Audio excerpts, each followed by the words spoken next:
The whispers started the moment Raymond Fitch walked through the sliding glass doors of Millhaven Care Center for the first time. Not the nervous, curious kind of whispers that follow a new hire. These were the low, hollowed-out kind. The kind that live in the lungs of people who have been afraid for a long time and have simply gotten used to the weight of it. The certified nursing aides in the break room stopped talking when they heard his Italian loafers click against the linoleum. The activities coordinator, a cheerful woman named Bet, who had worked there for 14 years, flinched when he passed her cart in the hallway. Even the maintenance crew, men who had seen every kind of administrator come and go, moved to the edges of the corridor like water parting around a stone. Raymond Fitch was not a doctor. He was not a gerontologist, a licensed social worker, or anyone who had spent a single professional hour caring for another human being. He was a private equity operations consultant from Atlanta, brought in by the new parent company, Meridian Senior Living Holdings, to do what he had done to 7 other long-term care facilities in the past 4 years. Strip them down to the frame, maximize return per occupied bed, reduce what he called soft expenditures, which, translated into plain English, meant the people who bathed and fed and held the hands of the elderly men and women in Millhaven's 112 rooms. He wore charcoal suits that cost more than most of the aides made in a month. He smiled with his teeth and never with his eyes. And within his first 6 weeks at Millhaven Care Center in Denton, Texas, he had already fired the head of dietary services for ordering name-brand nutritional shakes, cut the overnight staffing from 4 CNAs to 2 for a full wing of 40 residents, and eliminated the weekly music therapy program that had been running continuously since 2009. The staff called him the consultant behind his back. They said it the way you'd say a word you didn't want to touch. Jodie Lark arrived on a Tuesday. She was 29 years old, slight in frame, with dark hair pulled into a bun so unremarkable it seemed almost intentional. She wore plain scrubs, not even the nice fitted kind, and carried a canvas tote bag with a broken strap she'd safety pinned back together. She didn't drive up in anything interesting. She parked a 2011 Honda Civic with a cracked side mirror in the far corner of the lot and walked in through the employee entrance like she already knew where it was, which she did, because she'd looked up the building layout the night before. Jodie had come to Millhaven for the same reason most people do things they don't fully explain to others. Her grandmother, Rosalie, had lived in a facility not unlike this one in El Paso. Rosalie had been in memory care for 3 years before she died. Jodie had not been able to be there as much as she wanted. That was a guilt she carried without putting it down. When she saw the job posting for a CNA position at Millhaven, a place 40 minutes from her new apartment, she had applied before she finished reading the description. What the application didn't ask about, and what Jodie did not volunteer, was the decade before the CNA certification. The 6 years she had spent as a combat medic in the United States Army, including 2 deployments to eastern Afghanistan, where she had kept men alive in conditions that would make most emergency rooms look like a spa, or the 2 years after that working trauma triage for a forward surgical team, or the fact that she had left the Army not because she failed at anything, but because she was done with the particular texture of that kind of loss and needed a different kind of work. Something slower, she told herself. Something where the victories were smaller and the people had more time. She did not look like someone with that history. That was, in a quiet way, something she had always counted on. On her first morning, the floor supervisor, a compact, no-nonsense woman named Deanna Polk, walked Jodie through the East Wing. Deanna was 52, had crow's feet from 15 years of overnight shifts, and assessed Jodie with the particular efficiency of someone who has been disappointed before and learned to manage expectations early. "We're short 2 people on days this week," Deanna said, keeping her eyes forward as they walked. "So you'll be covering 7 residents instead of the standard 5 until we get back to full staff. It's not ideal. It's what we've got." She paused at the medication cart, lowered her voice. "One more thing. Fitch does walkthroughs twice a week, usually Tuesday and Friday mornings. He times the call responses. I mean that literally. He has a stopwatch. If a call light is on longer than 4 minutes, he flags the aide's record. 2 flags in a month and you're written up. She looked at Jodie directly for the first time. I'm not telling you this to scare you. I'm telling you so you don't find out the hard way. Jodie nodded. She had been in situations where the rules were designed not to protect the mission, but to protect the people giving the orders. She recognized the architecture. Understood, she said. What Jodie noticed in those first days, quietly, the way she had been trained to notice things, was not the small cruelties but the systemic ones. The way the mechanical lifts were worn down and misaligned, making transfers harder and putting both residents and aides at physical risk. The way the call light system, on the south end of the West Wing, had a 3-second delay before it registered, which didn't sound like much until you understood that a resident with Parkinson's could stop pressing the button in that 3-second window because their hand trembled and they thought it hadn't worked. The way the weekend kitchen staff had been reduced to a single dietary aid, which meant that modified texture meals, pureed foods for residents with swallowing difficulties, were being prepared inconsistently, sometimes arriving as a single unlabeled container with a plastic spoon and no verbal explanation. She noticed that Margaret Osei in room 14 had a repositioning schedule on her chart that required her to be turned every 2 hours to prevent pressure wounds, but that the log hadn't been initialed in the correct intervals for the past 11 days. She noticed that the overnight aide covering the memory care unit was sometimes the only staff member on an entire corridor of 22 residents, several of whom were at fall risk and prone to wandering. She noticed that the supply closet had been stocked with less expensive disposable briefs that ran approximately 1 size too small, which meant they leaked, which meant residents were lying in moisture longer than they should have been, which was not a minor inconvenience, but a direct pathway to skin breakdown. Jodie charted everything she observed in a small spiral notebook she kept in the pocket of her scrubs. She didn't show it to anyone. She just wrote things down in the neat, precise shorthand she'd learned in the field, where the difference between a correct notation and a careless one was sometimes a life. She also did something else. She started learning the residents, not the way the new Meridian-mandated resident engagement protocol required, a weekly 5-minute check-in to be logged in the software. She learned them the way she had learned her platoon. She learned that Harold in room 22 needed his lunch tray moved 6 inches to the left because of the blind spot in his right eye he'd had since a stroke 4 years ago, and no one had updated his care plan. She learned that Florence in room 31 would become agitated during evening care if the television was left on because the flickering light triggered something she couldn't name, and that 5 minutes of silence and a hand held gently was worth more than any PRN medication on her chart. She learned that a veteran named Cutter Webb in room 8, 81 years old, Korean War, jaw set like concrete, would not ask for help under any circumstances, but would accept it if you framed it as a logistical matter rather than a personal one. She became, quietly and without announcing herself, indispensable. The moment that cracked things open happened on a Thursday night in March. Jodie was covering a double shift.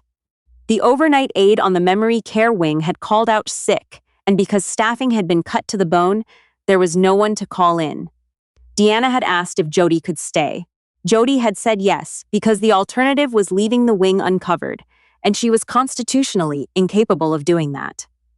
At 11:40 p.m., Jodie was completing a round when she passed room 19. The resident was a woman named Sylvia Brandt, 84 years old, moderate to advanced Alzheimer's, slight build, history of urinary tract infections. Jodie stopped. Something was wrong. She didn't know immediately what it was. In the Army, her team had called it pattern interrupt, the moment when the scene didn't match the expected template. She had learned to stop when she felt it. Sylvia was awake, which wasn't unusual, but she was breathing in a way that wasn't right. Short, shallow, with a slightly audible quality to the exhale that Jodie recognized from 2 wars' worth of field triage. She went in, checked vitals the old-fashioned way. Pulse, skin color, capillary, refill temperature. Sylvia's skin was hot. Her pulse was rapid and thready. She was clearly disoriented even by her own baseline. Jodie went to the chart. Sylvia's vitals from the afternoon shift had been recorded as normal. Either they hadn't been taken accurately, or the deterioration had been rapid. Jodie suspected the former, based on what she'd seen of the afternoon pace that day.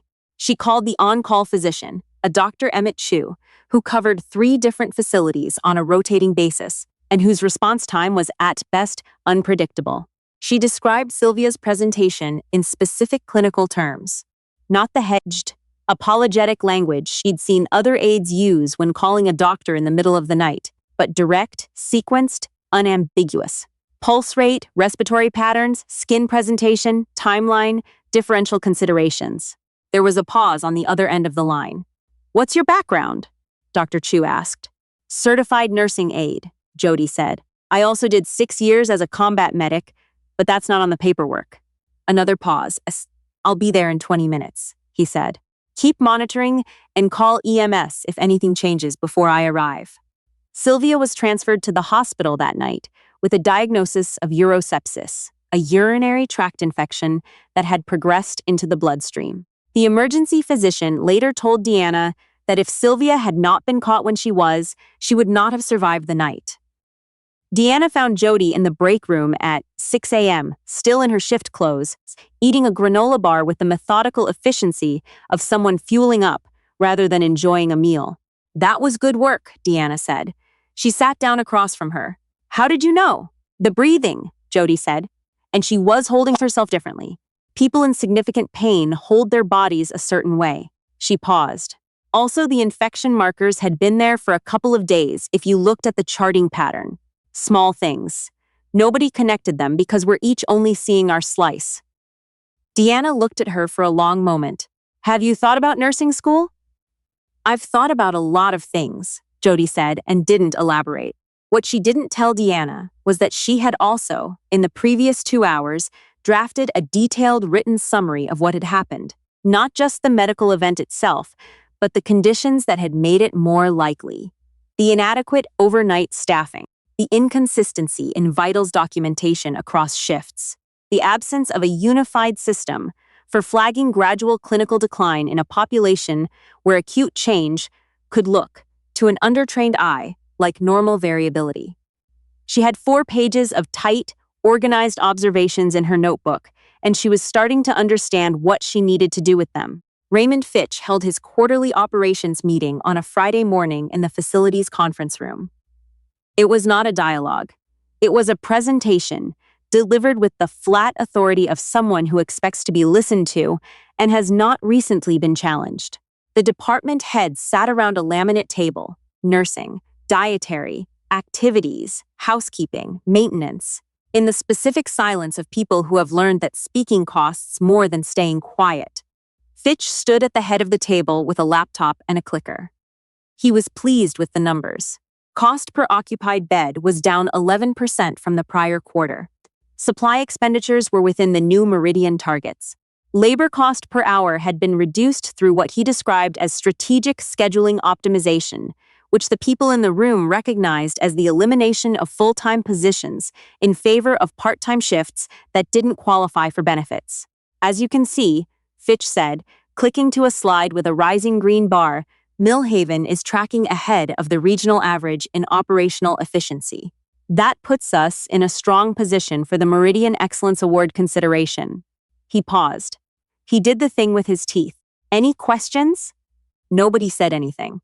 Then the door opened. Jodie Lark walked in. She was still in her scrubs from the night shift. She had not slept. She was carrying a 3-ring binder. Fitch looked at her the way you look at something that has appeared in a place it doesn't belong. "This is a department head meeting," he said. "CNAs are not." "I know what it is," Jodie said. Her voice was not loud. It was the voice she used when she needed to be heard over the kind of noise that makes people panic, which is to say it was entirely level and extremely difficult to ignore. "I've been trying to get a meeting with you through proper channels for 3 weeks. I've sent 2 emails and left a message with your assistant. I'm here because I have documentation of conditions in this facility that constitute a risk to resident safety, and I need you to see it." She walked to the end of the table and set the binder down. Inside were 61 pages of organized observations, dates, times, room numbers, names where relevant, objective clinical descriptions, cross-referenced against Millhaven's own policies and the Texas Health and Human Services minimum staffing requirements for long-term care facilities. The overnight staffing level on the memory care wing, Jodie said, not raising her voice, turning pages to the relevant section, has been at 1 aide for 22 residents on 14 of the past 30 nights. The state minimum for memory care is 1 aide per 10 residents on overnight. We are running at less than half the required ratio.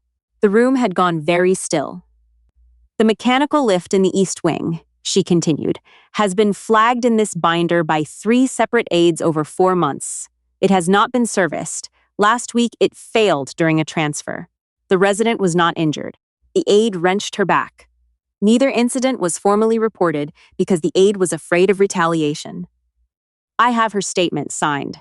Fitch's jaw had tightened. You are a certified nursing aide, he said. You have no standing to.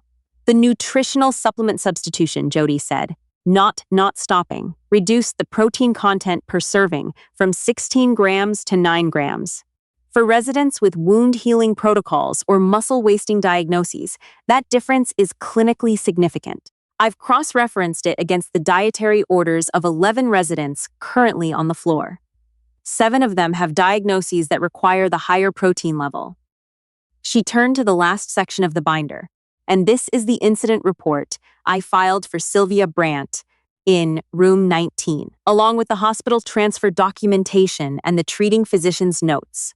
Dr. Chu has agreed to make himself available if anyone from state licensing would like to speak with him. She closed the binder.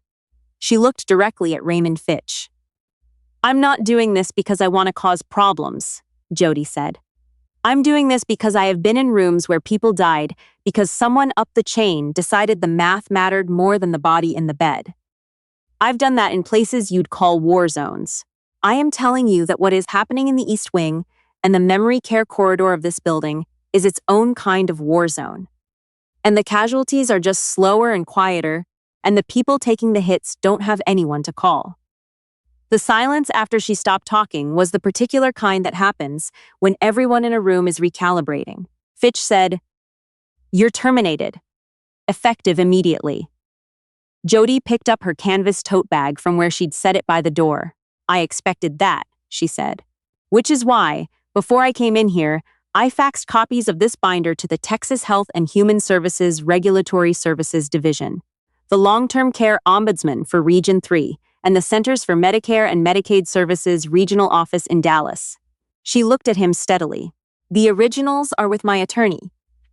She walked out, the retired security guard near the front entrance, a man named Gene, who had worked at Millhaven for 11 years and had opinions about everyone who came through the doors, held them open for her as she left. He didn't say anything. He just nodded, slow and certain, the way you nod at something that needed to happen a long time ago. Jodie went to her car, put her hands on the steering wheel, and breathed. She knew this wasn't finished. Fitch would move to discredit her. He would contact Meridian's legal team. He would find something in her record or her conduct to frame as a performance issue. She had spent 3 weeks anticipating every countermove, which was a habit she had learned in a different kind of theater and never quite unlearned. She also knew that the fight was no longer only hers. What Fitch couldn't understand, because he had never actually worked a floor, was what happens to a group of people who have been afraid for a long time when they see one of their own stand up in the place where they were all supposed to stay seated. That same afternoon, Deanna Polk drove to a Kinko's 2 towns over and made copies of a document she had been quietly building for 6 weeks. Shift logs, call light response records. Maintenance request tickets marked pending with no action dates. She had been waiting, she realized, for something she couldn't quite name. Now she understood what it was. In the dietary department, the head cook, a large, quiet man named Bernard, who had worked in that kitchen for 8 years, pulled out his phone and took photographs of the supply deliveries for the past 3 months. The substitution dates, the changed product codes, the invoices showing the unit cost differences. He had noticed the changes when they happened. He had said nothing, because saying nothing had seemed like the only option that didn't end with him going home to explain to his wife why he no longer had health insurance.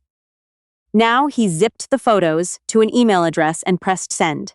In room 8, Cutter Webb, who had not asked for help in 2 wars and would not have called it asking now, placed a phone call to his daughter in Fort Worth. He told her some things had been going on at Millhaven. He told her that a young woman had said something in a meeting that morning that a lot of people needed to hear. He asked his daughter if she knew anyone at the local news. She did. The state inspection arrived 9 days later. Not the scheduled courtesy visit that facilities receive 60 days notice for, but the unannounced kind that comes when a complaint triggers a Priority 1 response. 2 inspectors from HHSC Regulatory Services spent 4 days in the building, reviewing records, interviewing staff, assessing conditions. A separate CMS investigator focused on the billing documentation, specifically the Medicare claims submitted for care levels that the staffing ratios made physically impossible to deliver. Fitch hired a crisis PR consultant and a law firm and gave an interview to the local paper in which he described the complaint as coming from a disgruntled employee with a personal grievance. The paper ran it. They also ran, the next day, a piece by a staff reporter who had reviewed the binder documents, interviewed 3 current Millhaven employees on background, and spoken with Dr. Emmett Chu on the record. The headline was not elegant, but it was accurate. Denton Care Facility under state scrutiny after Aide documents staffing violations, near-fatal incident. Meridian Senior Living Holdings placed Fitch on administrative leave the same morning the CMS investigation was formally opened. The board issued a statement about their commitment to resident safety that used the word commitment 4 times in 6 sentences without saying anything specific about what they intended to commit to. The formal findings from the HHSC inspection cited 11 deficiencies, 3 of which were classified at the immediate jeopardy level, meaning conditions that had placed or were likely to place residents in serious harm. Millhaven was placed on a directed plan of correction with mandatory follow-up inspections and a civil monetary penalty that would take the facility significantly longer to recover from than any of the soft expenditure cuts had saved. Raymond Fitch's termination was announced on a Wednesday. No statement was issued about where he was going next, or whether Meridian intended to hold him accountable beyond the severance agreement. That part remained opaque, the way those things usually do. What was not opaque was what happened at Millhaven in the weeks that followed. The memory care staffing returned to ratios that met, and in some cases exceeded, state minimums. The mechanical lift was replaced. The nutritional supplement contract was revised. The repositioning schedules for residents with pressure injury risk were audited by a wound care consultant and implemented with actual oversight. A formal incident reporting system was created that allowed aides to document safety concerns without their names attached to the report. An anonymous pathway that had never existed before. Deanna Polk was named Interim Director of Nursing. She started requiring department head meetings to include a standing agenda item, direct floor staff input, meaning the CNAs were asked, regularly, what they were seeing. The new permanent administrator, a woman named Kathleen Reyes, who had 30 years in long-term care and had managed 2 other facilities through similar crises, called Jodie directly 3 weeks after her termination. "I'd like to offer you a position," Kathleen said. "Not necessarily as a CNA, though we'd have that too. We're creating a new quality assurance and safety liaison role. It would involve exactly what you were already doing, observing, documenting, connecting the dots between the floor and the administrative level. I think you know how to do that better than most people I've met with a lot more credentials." Jodie was quiet for a moment. She was sitting in her apartment, a mug of tea going cold on the table, Rosalie's photograph on the shelf above the window. "Can I answer you in a day or 2? She said. "Take the time you need," Kathleen said. Jodie didn't take the administrative role. She went back as a CNA. She was clear-eyed about why, in a way she didn't feel the need to explain at length to anyone. She had spent years in positions where she was the one calling in data from the field to people who made decisions far from the consequences of those decisions. What she knew, in her hands, in her lungs, in the specific muscle memory of every double shift she had worked, was that the floor was where the actual information was. You couldn't manage something you didn't understand, and you couldn't understand it from a corner office. She also knew that Millhaven was still, in its bones, a vulnerable place. The regulations had been enforced. The numbers had been corrected. But the culture of silence, the specific silence of people who had learned that speaking cost more than staying quiet, doesn't lift the moment the conditions that created it are removed. It lingers. It needs to be replaced with something, slowly, through repetition and demonstrated safety, the way scar tissue is replaced by new growth. Jodie understood scar tissue. She was back on the East Wing by a Thursday morning in April, badge clipped to her scrubs, canvas tote bag on her shoulder, with the strap she had finally replaced rather than safety pinned. Cutter Webb in room 8 did not say anything when she came by for his morning routine. He sat with his jaw set like concrete the way he always did, but when she moved to leave, he said, without inflection, without looking at her, "Glad you're back." Jodie paused in the doorway. "Me too," she said. She moved down the corridor. The call lights above the room doors were quiet for the moment. From the far end, she could hear Florence in room 31 humming something low and tuneless to herself, the way she did when she was settled and comfortable. The mechanical lift, new and properly calibrated, sat in its charging cradle near the nurse's station. The supply closet had new inventory, the right inventory. It was not a perfect place. It would never be a perfect place. But it was a place where the people in the beds were being seen. Not as occupied units in an efficiency calculation, but as people, as the whole long human weight of them. That had always been the work, not the binder, not the fax, not the meeting where she had walked in uninvited in day-old scrubs and placed 61 pages on a conference table and changed everything. Just this. Just the ward and the work and the daily insistence that the people in these rooms deserved someone who was paying attention. Jodie Lark was paying attention. She always had been.